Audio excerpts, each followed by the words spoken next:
Good morning, everyone, once again. Thank you so much for joining us today so we could share our personal impressions and reflections on our trips to Mount Athos. I want to express my deep gratitude to Father Victor, who arranged the whole event. And today, I'm going to share a condensed view of what I experienced in Mount Athos. So in the interest of time, I'll just have a 20-minute presentation with 5 lessons which I took for myself during this trip. Both Lazarus and I traveled to Athos separately, but at the same time, I'm sure you will see a lot of similarities in what we felt on the Holy Mountain, because it's such a special place for every Orthodox Christian and any Christian. This is the place where Virgin Mary, as you remember, was physically present. She came there, blessed the island, peninsula, and I would say spiritual island.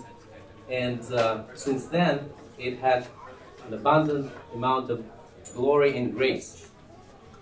So today, I just wanted to share that every pilgrimage is very personal and deeply intimate experience. You have a time to reflect on your soul. And when you travel to holy places, suddenly you realize all your imperfections, all your problems come out, and you can see them so much better than in real life. So I personally enjoy any pilgrimage, but at one point I figured out for myself that the whole fuss of the world, the work-related issues, social media, everything, it's such an unnecessary thing which doesn't help us our salvation. So I spoke with my spiritual father and with my family, and I decided to make the first trip to Mount Athos. And the first trip was 7 years ago, and most recently I visited Mount Athos in December for my Angel Day. A little prehistory, as you may know, Virgin Mary was not planning to arrive to Mount Athos. She was actually going to visit Saint Lazarus, the Lazarus who was resurrected by Jesus and who later became Archbishop of island of Cyprus. So she and Apostle John, the theologian, they went together towards, sailed the ship towards the Cyprus, and suddenly the violent storm changed the course of the ship, and Virgin Mary arrived to the Holy Mountain. At that time, the place was populated by pagans, the people who believe in idols. In particular, they worshipped the Greek goddess Artemis, and many of these people were in the temple bringing their sacrifices to this goddess. And suddenly they heard the loud noise, and everything was crashing around them. They saw that idols fell and crashed to dust, and demons who lived in those idols started screaming, "You have to go and see and meet the Mother of God on the seashore." So people were terrified. They suddenly lost all their beliefs, and in this chaos, they all moved to this place. And then they saw this woman, very kind woman, who lovingly shared with them the story of Jesus Christ and the path to salvation. So at that time, they baptized most of the population of this peninsula, and since then, the island, it became a spiritual island and a beacon of spiritual life for many, many people in this world. So you can imagine when you go to this place, the first thing that you feel is the abundance of joy. So I would tell you that before you even step on the shore of Mount Athos, once you embark on the ferry which leads you to this place, suddenly you feel in your heart such an amazing peace of mind. That peace that Jesus promised to all of us that the world cannot give us. But you feel this incredible joy that I saw in the faces of other pilgrims. For example, there were some older men, and their faces lighten up. You see the smiles, and you see that everybody enjoying this tranquility which we're missing in this world. So the Mount Athos is the place of tranquility and spiritual reflection, but everything begins already on the ship to Mount Athos. So once you get there, you see that everything is taken care of by Virgin Mary. And it's just such an amazing feeling. And I want to share with you as a witness that my first reflection of these 5 lessons, that Virgin Mary is present there every time. Every time you come and experience it, it's incredible joy. And she gives... it's hard to explain, but suddenly you feel like you're in heaven. And you reaching the paradise, and it's so overwhelming. You see, the tears coming to me right away, and that's what you feel. You're overwhelmed there, and you want to dance, you want to sing, you want to pray, and you want to do extra things to show that you're not that sinful person that you are in this world. So it's excuse me for my emotions, but that overwhelming wave can't come to you, and then sometimes you don't know how to handle that. But it's so joyful, so that you continue that flight. Your soul suddenly gets the wings, and you could see that that grace really fills you with the most ideal version of yourself. And suddenly then you see at the same time there's a coexistence. So you're almost like an eagle. You could see every crack in your soul, and you see every imperfection and sin you have, and you want to fight with those sins. And then this joy which you receive from the heaven gives you the spiritual strength. So these are the 2 lessons. Virgin Mary is right there, and she always hears you like your real mother. And it is very, as you can see, it's a very touching experience. I didn't expect I would be so emotional here, but that's how it is. And the third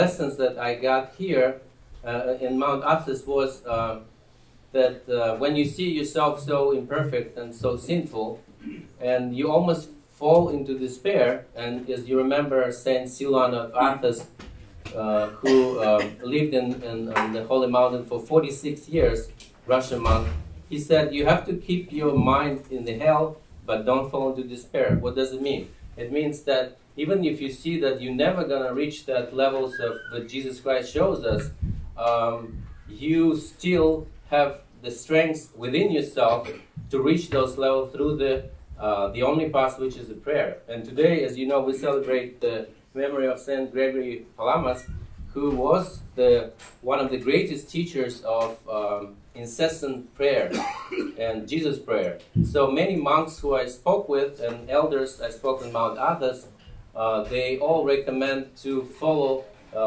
this special prayer. It doesn't mean that you have to go into the depths of it. Of course, you have to talk to your spiritual father, but without this prayer, it's not possible to achieve the levels of spiritual heights that every one of us deserve. So, so this is the third impressions I got during my trip to Mount Athos.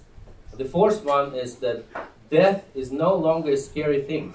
When I went to Mount Athos, one of the monks in St.Panteleimon Monastery, he brought me to the little church which displays the skulls and bones of the monks.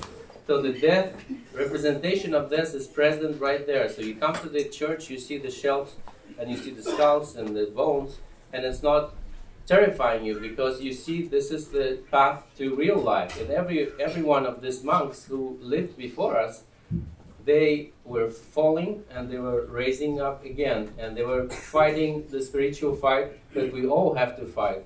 And it gives us incredible amount of hope that we also can reach the salvation through the prayer and repentance. So when we went to this church, I had really special experience and feeling. As you may know, the Greek tradition, the Orthodox tradition in Mount Athos is that when you bury the monk, you leave them for 3 years there in the grave without a coffin, and after 3 years they take the remains of the monk and wash the skull and the bones and put them on those shelves.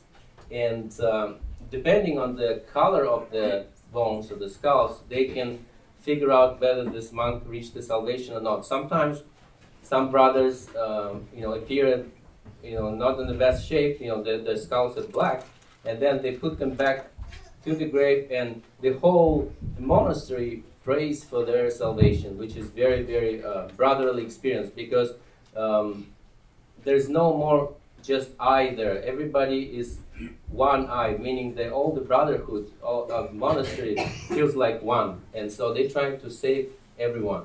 And what I also enjoyed on Mount Athos is that the prayer begins deep at night, in the midnight, and it runs about 5 hours, but you don't notice those hours because your soul is so enjoying that spiritual help. Sometimes they say that pilgrims have much more strength than the monks themselves, because Virgin Mary is really helping you out to get the best experience with Mount Athos. So again, the prayer, constant prayer, and somebody asked me if you can become a saint after you visit Mount Athos. Of course not. But those feelings of joy and love of Virgin Mary are with you in your heart until the end of your days, and it's really helped you in any troubling times when you're back here and back into your sins or into your falls, but you still remember how beautiful was it in Mount Athos, and it actually gives you a way to the new hope. So the interesting experience I have there, which is my 5th lesson, is that there's nothing which is come there by chance. There's no randomness in this life. And you could see, can you show the slide? One of my slides, if you go to the Chinese character. I usually go, when I go to Mount Athos or to any pilgrimage, I take with me the Chinese textbook. My major was Chinese, so I'm kind of trying to refresh the characters when I have time. And it helps to concentrate. More? Mm-hmm. And more? Yep. And I took this textbook with me to Mount Athos, and it's really, you may say it's random, but this is my book I was just doing in my dormitory practicing. This is the gospel in Chinese, so it helps you to actually think differently about gospel. But I randomly opened the page of this Chinese textbook. I don't know if we have any Chinese-speaking parishioners here, but these are 2 characters on that page, which means to bow your head, to become humble. And even the example in the characters, which is 地上下起, which means you have to lower your voice and lower your spirits to grow. The next character was Shen, to go up. So, you would say it's just maybe random fact, but nothing random is in Mount Athos. And I noticed that also even in the ordinary monks, they have the ability to see things. For example, the monk who was seeing me off before I went to my ferry back to Thessalonica, he said, "Andrey, I really have great spiritual struggles. If you can help me to pass the message to Elder Ephraim, who is in the Monastery in Arizona," he said, "only you can do that." And I had no plans to go to Arizona this year at all. Suddenly, when I'm back from Mount Athos, I discovered that I have to go on a business trip to Arizona, to Phoenix.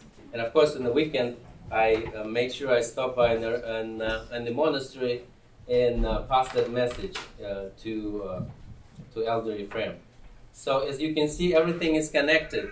Everything in this life is connected, but somehow in those pilgrimages, you become more familiar with your soul, and you have a good homework to do after you return, because that spiritual level and spiritual height that you reach there is going to help you to become a better person. And of course, I wanted to share with you this memories of Athos, which is still deeply ingrained in my heart. And I had a chance to visit 7 monasteries, and I saw a Veronic icon of Virgin Mary and many others. And I brought some of the blessed icons for you, so you can also share with your families. but it's just one incredible experience that leads you to better spiritual life. So I'll be happy to answer any questions after Lazarus' presentation about any monasteries. In particular, I visited all the Russian monasteries, and I know that Russian monastery, Mount Athos, the Russian St.Panteleimon monastery, is going to celebrate the 1000th anniversary of Russian monastic life and Mount Athos. So lots of interesting experiences. But if you ever have a chance to visit Holy Mountain, I would highly recommend it, because you will return a different person. So God bless you, and thank you everybody for your attention.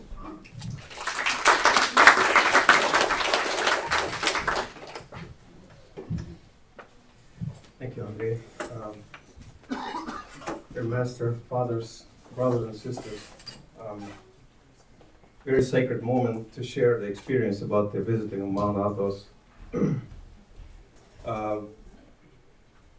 Both of our missions today, I guess, is to share the personal experiences as well as encourage some of you to go.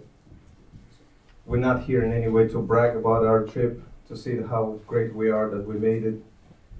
The whole purpose, the sole purpose of our trip and the sole purpose of our presentation here today is encourage men to go. And wives that are here, please encourage your husbands to go. Because through them, it's a great way of salvation for you and your kids. And I can promise you that, and I guess Master will confirm that. He's been there a couple times.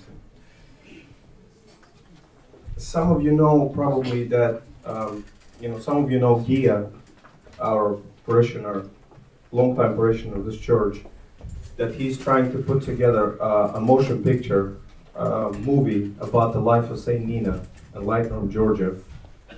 And he started this project at about, I think, 2010, and as of about 2011, I joined Gia and tried to help him out in any way I can to put this project together and move forward. So I see that we have a lot of families here with kids, and many of you know that, when we find anything outside of our regular world, I should say work, home, chores, when we dedicate time to something else, it takes time away from the families, and some wives and kids are not particularly happy about it. So I went through some struggles with the family when I joined that, because it took a lot of my time, financials and so forth, and I need to find a solution on how to peacefully continue with the journey. And someone said in a church, I believe, why don't you go to Arizona and speak to Elder Ephraim? Elder Ephraim? Who is Elder Ephraim? Well, as we started learning, Elder Ephraim was one of the 4 disciples of Elder Joseph, the Hesychast. Some of you probably heard of him. I'm going to talk about two of the disciples today. One of them I'll speak about later. And Elder Ephraim, in I believe 70s, in 1970 or so, came to United States for some treatment, for some health issues. And as soon as people found out who he was immediately surrounded by hundreds and thousands of young people, starving for salvation. Elder Ephraim felt the urge to settle in the United States, and he built 18 monasteries in the United States and Canada. Beautiful monasteries. You will go to, through deserts of Arizona, and all of a sudden you come to oasis. It's a paradise on earth. I mean, that's as much as I can say. That I guess if you plant a stick in there, it will bloom flowers and fruit. I mean, it's just an unbelievable experience. And Elder Ephraim attracts thousands of people around the world. People come from all over the world. I was there twice. And so me and my wife, we decided to go. With one problem was that Elder Ephraim does not see anyone who does not speak Greek. Of course we don't. So we came to the monastery in a humble way to see if we can in any way speak to Elder. it was almost impossible. So we signed up, and we were waiting in the waiting room. And there are two elders there, Elder Ephraim, Elder Paisios, who is the abbot of the monastery. So, God, please help us to see Elder Paisios if Elder Ephraim doesn't see us. And all of a sudden, the third, priest comes out, calls my name, invites me over. And he said, Lazarus, please follow me. So I follow him, and I, speak to myself, why? I came to see Elder. Why not? Am I so bad? Am I not deserving to see Elder? Maybe a second Elder? Why this father? So after about 5 minutes of the conversation, I thank God in many ways that I saw this particular father. He was truly unbelievable. I mean, it's hard for me to explain. I felt like a spiritual father, during a 5-minute conversation. When we finished the conversation, he said, Lazarus, I think you have to see Elder. So he grabs my arm and walks me to Elder. Not only this happens, but also he translates. And I said, Father, what about my wife? We have two separate issues to talk about. I'm involved in a movie. I want to see if I should continue. It takes away from the family. My wife, of course, wants to talk about, some other stuff, kids and, health and so forth. He says, why don't you both of you come over? So he grabs both of us. We walk in, tears in our eyes, and, we shaking. And he explains, of course in Greek to Elder Ephraim what the nature of our business, of our visit is and so forth. And he blesses me to continue this journey. He said, no matter what, you have to continue and see if this movie can be made. He answered all of our questions, and when we walked out, our life changed 180 degrees. Just completely changed. I mean, my wife settled down, and she understood the purpose, that it's my mission to do it. It's not because I want it. It's because I was probably chosen at that time to contribute to the project. And so life changed 180 degrees. We encourage everyone, again, if you can't go to Mount Athos, go to Arizona. Go to Arizona, see Elder. It's very easy trip, 3 hours direct flight. And it's about an hour drive. Very welcoming monks. Let's start. Just the grounds of computer's a bit slow. The grounds of Arizona, of the monastery, anything imaginable grows there. Just any kind of fruit, anything imaginable grows. Beautiful landscaping, beautiful buildings. NBC4 sent a crew out there questioning monks. How did you build this? Where you got all this money? How did you do it? Trying to see if there's a money laundering and stuff. It was just a shame experience. Just a shame experience for something like this, where you see, such a great heaven and earth built, and somebody's questioning it. Just, out of this world. So this is the Elder Ephraim. He was the abbot, or I believe he's still abbot of Philotheou Monastery in Mount Athos, and he was, as I mentioned, one of the 4 disciples of the Elder Joseph, the Hesychast. And he's there actually, he's 85. And last visit, he actually shared with monks, one of the monks shared with us that Elder told him, I have about 5 more years to be with you guys, and after that I think I will depart. So, next slide, please. This here is the Elder Paisios. He's, I think he's from Canada. He was at the Mount Athos in Philotheou with the Elder Ephraim, and they both came together. So he's the abbot of the monastery in Arizona. Next, please. This is the church inside the main church. And this is the icon. It's the Mother of God, Arizona Mother of God. And the miraculous icon is present in the monastery. So, switching to Mount Athos, when our conversation ended, basically, and he blessed me to go on with the project, he said, why don't you go to Mount Athos, visit Vatopaidi Monastery, and see, Abbot Ephraim, who is the abbot of the monastery of Vatopaidi. He can probably help you. He's got a lot of connections. Why don't you go and see them? And here are angels coming. Mount Athos, me, how's it possible? Who am I to go to Mount Athos? How am I going to do it? Who am I going to go with? I've never been anywhere by myself. I always go with friends, wife, kids. Overseas trip, myself, Europe. So we walk out, and the priest that I was confessing that took me over to see the elder, he said, his name was Father Chrysostom, and he said, I'll help you, don't worry. I'll guide you in every step of the way. And he did. So there was an unbelievable experience for about a month. We were exchanging emails back and forth. He put together a program for me. He said exactly what was going to happen. And that's exactly what happened.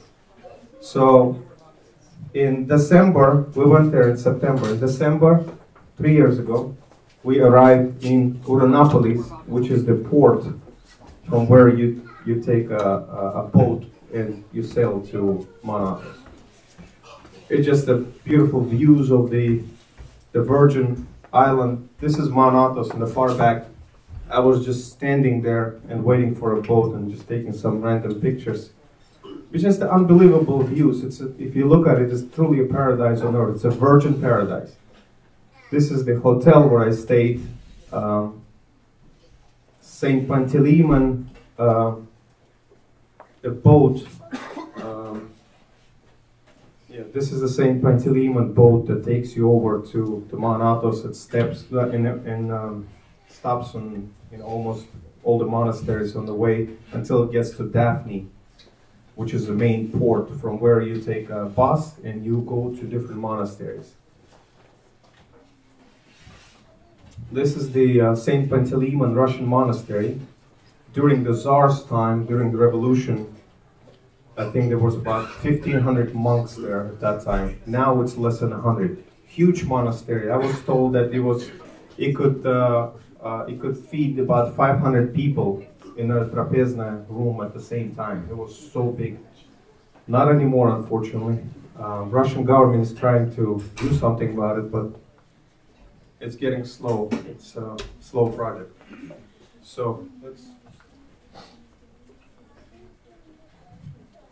Okay, and here I arrived to Monastery of Filotheou, and of course, the minute I arrived, I saw the monk, as they call it, master. You go and talk about accommodations and so forth. So the minute I said I came from Elder Ephraim, it's like saying you come from the highest ranking person imaginable. I mean, anything for you if Elder Ephraim told you to go and recommend it. So this is a monastery of Philotheou. Some of the relics, the incorrupt right hand of St. John of Chrysostom was located in Philotheou Monastery. And I spent a night there. When I came over, next picture please. Just some of the sunsets. And look at this. I saw this light at 5 o'clock in the morning right above the Philotheou Monastery. Right over here. If you can see, I just couldn't believe my eyes, Let's do the next picture. Okay, and so 5 o'clock in the morning, in Vatopaidi Monastery, it's a huge monastery, it's the second largest monastery in Mount Athos after Lavra. They have a lab where they cultivate olives.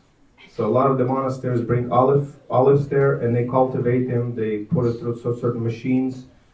and they either squeeze oil out of it or just clean them in the amount of olives that we can buy, I guess, in some of the stores here, especially Whole Foods, that come from that monastery.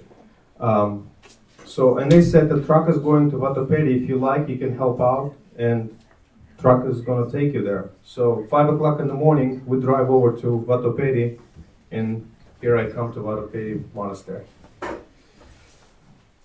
Monastery was built in 972, founded by the monks of Athanasios, Nicholas, and Antonius, by the 3 monks. Now it's about 150 monks live there, and constantly hundreds of people come and go every day. Pilgrims, unbelievable amount of people just visit monastery every day. Next slide, please.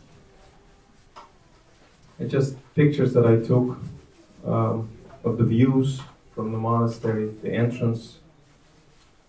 This is the main church, the building of the main church, the monastery where all the sacred relics kept. So at about 5 o'clock or so every day, they put the table out and they line the different relics. Of course, as we know, it's a holy belt of Mother of God. And depending on what day it is, the month, the day, the saints, and so forth, they put the certain relics out. And this is the girdle of the Blessed Virgin Mary, today divided into 3 pieces. So one piece actually traveled to Russia, as you know, a couple years ago. One is for veneration, and one is solely kept in the altar. They don't take it out at all. Now, this is interesting. The holy skull of St. John Chrysostom was with the ear still intact. I don't know if you can see, but this is actual skull inside, but this is the ear that's still intact. And you can actually see that. That's interesting. Next, please. Yeah, the holy skull of St. Gregory of Theologian happened to be that day. The right arm of St. Andrew the First. Apostle, holy leg of St.Panteleimon. Okay, here I would like to, I'm going to read it so I don't make any mistakes. This is the only monastery that actually has 7 miraculous icons. There's no other monastery in the world that can say that they do have 7 miraculous icons. I think it's 8, but they're not talking about the 8th. I will talk about it a little bit later. So this particular one is, I'll read the story about it. In the 10th century, during the course of the raid of the monastery by the Arabs, a deacon monk Sabbath managed to hide the icon in the well of the sanctuary, together with the cross of Constantine, placing a lighted candle in front of them. The Arabs plundered the monastery, and the deacon Sabbath was carried off as a prisoner. He gained his liberty 70 years later and returned to the monastery. So upon return, he told the younger monks what happened, and they didn't know anything about the hidden treasures. Opened the well on his instructions and found the icon and the cross standing upright on the water, and the candle is still burning. So this is one of them.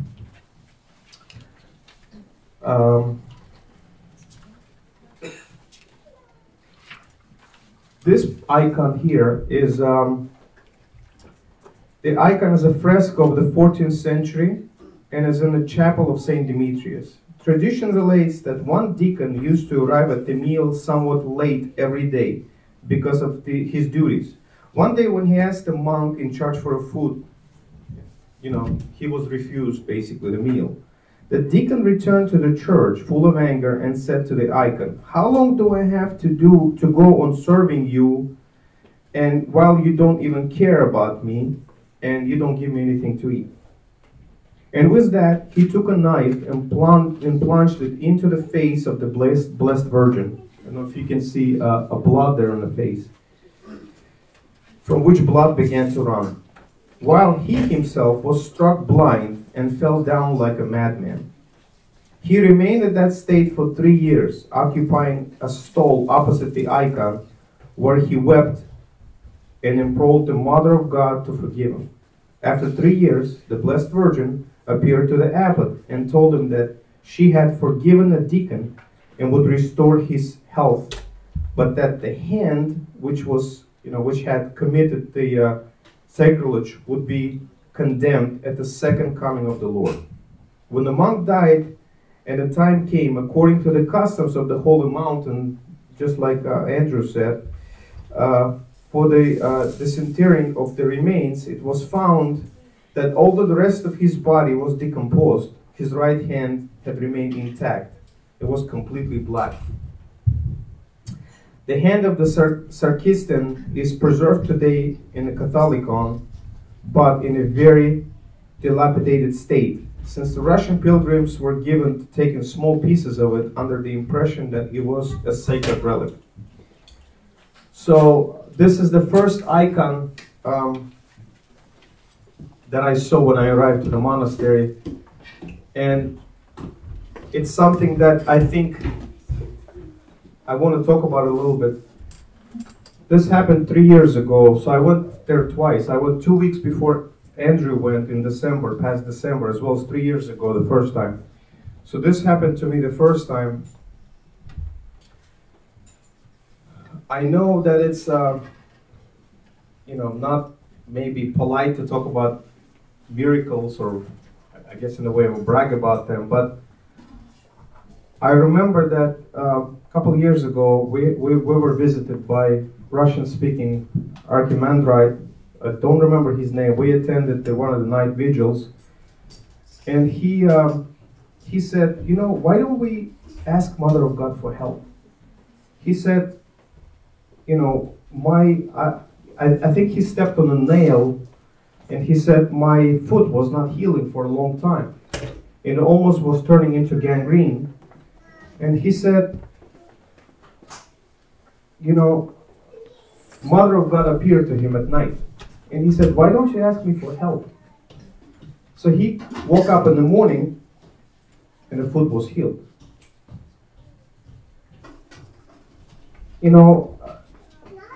I think that it is a great experience and needs to be told. I don't think he was bragging about the fact that he's so holy that Mother of God visited him. I think he was just telling all of us that even today is possible. You don't have to be anybody special, anybody saint for Mother of God to visit you. And I can tell you with my open heart that I visited Mother of God. I visited Mother of God. Much like Andrey said, Mother of God is present there. And every step of the way, from the beginning, from the moment that I put my foot onto Mount Athos, until I departed, everything, it almost, she grabbed him by hand, like a baby, like a small child, and she was carrying me over and telling me, yes, of course, Lazarus, you can do that. Would you like this? No problem. I will take care of it for you. So I walk into the main church, and I see a beautiful mosaic of the Jesus Christ. So I started venerating that, and all of a sudden, a man comes over to me, grabs my hand, and walks me over to see this icon. Up until today, I don't understand how it happened. I don't know. I called my wife, and I said, I think this miracle happened to me. Up until today, I don't know who this man was. I've never seen him after, but this is what happened. So he put me over, and I was sitting on the same stall as the deacon was, right in front of the icon, and praying to Mother of God. So for me, this is a very special icon. I just wanted to share this experience with you. Let's do the next one. Got mixed up somehow for some reason. Okay. This icon is a fresco of the 14th century, which used to be on the wall in front of the chapel of St. Nicholas. And it was moved to a shrine in the chapel of the same name. In former times, there was a custom for the monks to kiss the icon as they came out of the Catholicon, and for the abbot to deliver the keys of the monastery to the porter. Tradition relates that one day in Byzantine times, as the abbot was giving the keys to the porter, he heard the following words from the icon itself. Do not open the gates of the monastery today, but go up on the walls and drive off the pirates. The voice repeated the same words a second time. As he turned, he looked at the icon. He saw the Holy Child putting his hand over the mouth of his mother, saying, do not watch, mother, over the sinful flock. Leave it to pass under the sword of the pirates, for his transgressions have multiplied. But the Blessed Virgin, taking the hand of Christ and turning her head a little, repeated the same words. The monks immediately hastened to the walls and saw that pirates had indeed attacked the monastery and were awaiting the opening of the gates in order to plunder in. The miraculous intervention of the Theotokos saved the monastery, and the icon has preserved since the traces of the last movements of the figure. So basically, it changed, and that's how it stayed up until today. Yeah, and Andrey brought the oil from this icon. I don't know if Master would like to anoint parishioners. Yeah. Antiphanitia, yes.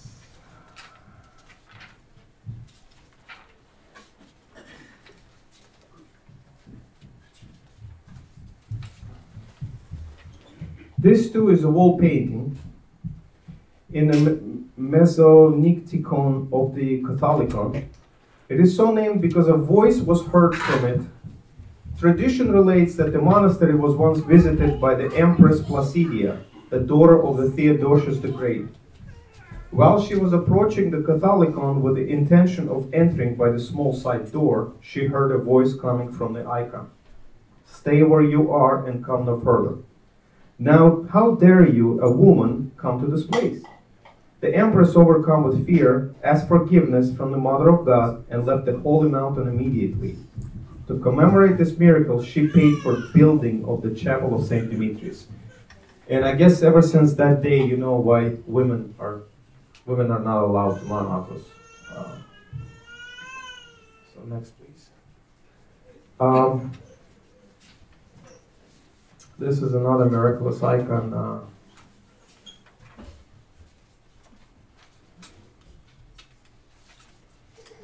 This icon dates from the 14th century and is in a monastery oil store.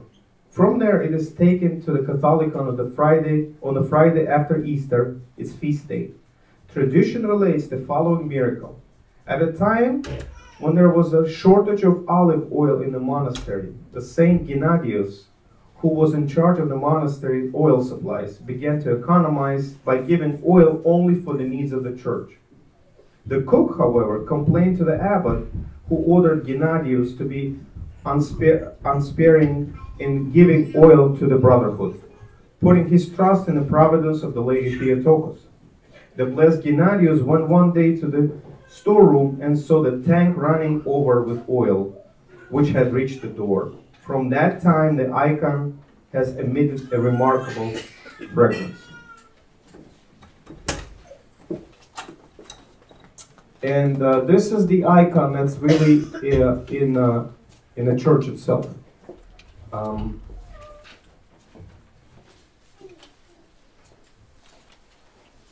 This miraculous icon of the Most Holy Theotokos, Panagia Pantanasa, is a portable icon dating back to the 17th century. It is placed at the left-hand side of the northeastern pillar of the Catholicon of the Holy Monastery.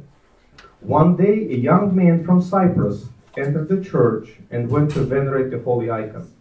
At this point, Elder Josepho of Vatopaidi, it's a former abbot of the monastery, saw a sharp light coming from the face of Panagia on the icon, and an unseen force dropped the young man to the ground. Once he came to his senses, he confessed that he lived a life of sin and was involved in the dark magic. The miraculous action of Panagia Pantanasa made this young man change the way and become a believer. The holy icon also has a special grace from God to heal people with cancer.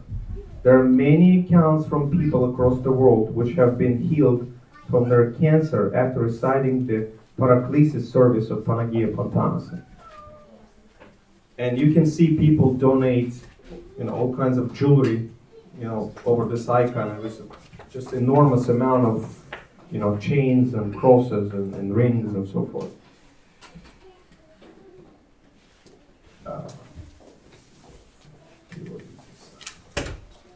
This is, I believe, the last icon we have.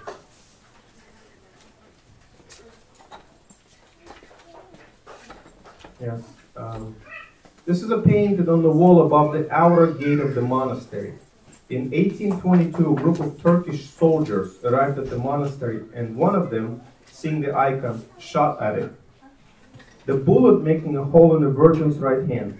As a result of this act, the soldier went mad and hanged himself from the olive tree in front of the monastery. The rest of the Turks were terrified by this divine retribution and left the monastery immediately.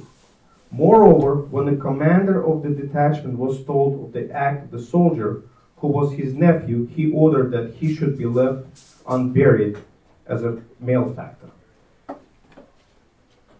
And this is the same icon right above the gate. Just a multiple fruit trees, and this is the inside. On the right-hand side, there's a dormitory. And again, there's some pictures that I took. And so, of course, became friends with several monks there. This monk is one of them. It's Father Trifon. He's from Georgia. Very welcoming monks. I mean, very friendly. I became friends with their doctor monk, who's from Romania, and he's tirelessly trying to help us with the movie making as well. Finding all kinds of contacts and so forth. So next, please. Yeah, that's him, Father Basil. He's Romanian. We became very good friends. And this Father Athanasios, he's Australian. Okay, and here I would like to talk about the Elder Joseph of Vatopaidi. He's a former abbot of the monastery. He's one of the disciples to Elder Joseph the Hesychast. He was there with Elder Ephraim of Arizona. On a day where there was like Andrey said, their services started about midnight and run up at about 4 a.m. And after that, I kind of felt a little down, I don't know why, but all of a sudden this Australian monk comes to me and says, "Would you like to come with me?" I said, "Of course. We'll follow you wherever you want to go. And of course, nothing better to do." He said, "Why don't you come with me? I'll show you something sacred." And next slide, please. So that's the Elder Joseph of Hesychast. If you haven't read the book, Elder Ephraim wrote a book. I think it's in Russian. In English, it's called My Life with Elder Joseph. If you get a chance, find it and read it. It's amazing. It's a truly amazing book. So here's Elder Paisios right here.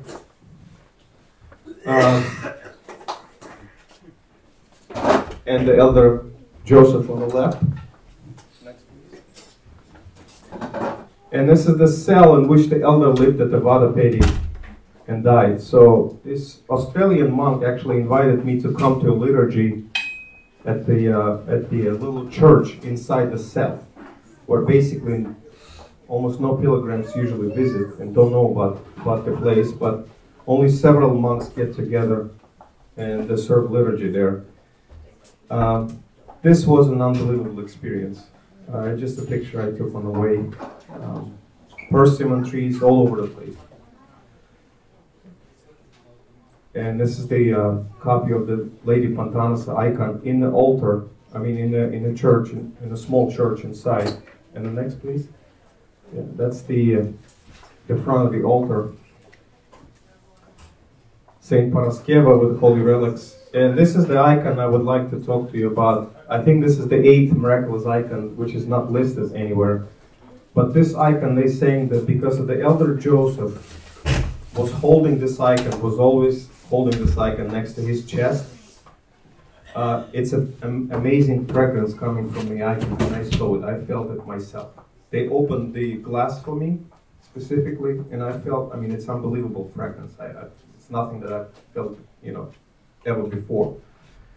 Now, I would like to talk to you about the elder Joseph. When elder Joseph died, monks unsuccessfully tried to close his mouth.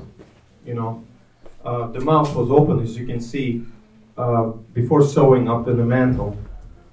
And then they sewed up in the mantle, but then someone said, he's an abbot, so as monks go past, they have to venerate the hand. So they had to open it back up and take the hand out. So next slide, please. And as you can see, before and after, smile appeared. After about an hour and a half, the smile appeared on his face. This is about an hour and a half after he died. And so Father Arsenios, he gave me some cards with explanation on the back. I have some in English. You're welcome to grab it on the way out. This was a miracle happening. So on that day, it was the 5th of December. On the 6th of December, as you know, that with the new calendar, they were celebrating a feast day of St. Nicholas. For some reason in Greece, they celebrate with a newer calendar, but Mount Athos still follows the old calendar. So it was the 6th. And they said, why don't you go and see Mitokion is a dependency of the Vatopaidi monastery on the land. Basically they built the monastery for the monks to interact with women and children specifically. And the abbot goes there, they take holy relics. They said, well, everybody's going there, why don't you go? So I got in the car and I went to Monastery of St. Nicholas. It's located in Porto, Lagos, Greece. Yeah, that's the monastery grounds, and there's a chapel right there if you cross the bridge. Just another view of that. It's absolutely beautiful scene. I mean, just breathtaking views. Yeah, and that's the same icon that's healing, that has a healing power from cancer. There was a miracle happening in 2005. A little girl died, in Cyprus. And one of the monks saw the same girl, the lady holding hand, and they were crossing the bridge. So he recognized the girl. And he said, I saw the girl somewhere. I guess he saw news or in a newspaper or computer. So she was walking with the Mother of God across the bridge. And so at the end, both my trips, this is the first trip. If you depart coming back to the United States, you usually go to Thessaloniki. That's the closest port to Annapolis. You take a cab or you get on a bus. It's about 2.5 hour trip. And from Thessaloniki, of course, you fly to Washington. And when you go to Thessaloniki, you have to visit St.Dimetrios church. I mean, St.Dimetrios, we all know who he was, and he has a myrrh streaming remains there. If you can please show it, next slide. Okay, that's the little chapel, and inside the chapel, his relics. It's hard to see there, but here is his remains, and right there, in a good view, you would see literally drops of a myrrh. Another miracle happened. I went in and I said, "Where can I get some myrrh? I would like to bring it to United States." And there's a father sitting in the office, and he gives a 1 cotton ball per person. There's a long line. And so I come to him, and he gives me one. I said, "Father, I'm visiting from the United States. I'd like to pass it on to parishioners and fathers. Can I get some?" So he gives me 5. Okay, he gives me 5. I mean, I walk away. I'm happy. So I walk away, and then I see 2 of the parishioners. I mean, 2 of the pilgrims that I visited, to Mount Athos with. We became friends. So, and I see them walking out. I said, did you get myrrh? I mean, no. Where do you get myrrh? It's like in the office. So they go on and the office is closed. So they're disappointed. I kind of feel bad. I have 5 cotton balls. They have nothing. So I gave them one of each. I gave them, and then I bought 5 icons, and I wanted to present an icon with the cotton balls. So I walk out and I said, now I have 5 icons and only 3 cotton balls. So what do I do? And I see a lady, an older lady, with a plastic bag on her knees. She's crying and weeping in front of the St.Dimetrios, saying something in Greek. So, and then the last time I come to bow my head to the relics, so I go home, and she goes, she starts saying something in Greek, and I said, I'm sorry, I don't speak Greek, maybe English. She said, yeah, do you see the miracle? You see the miracle, you see what's going on, and you really can see and smell the myrrh.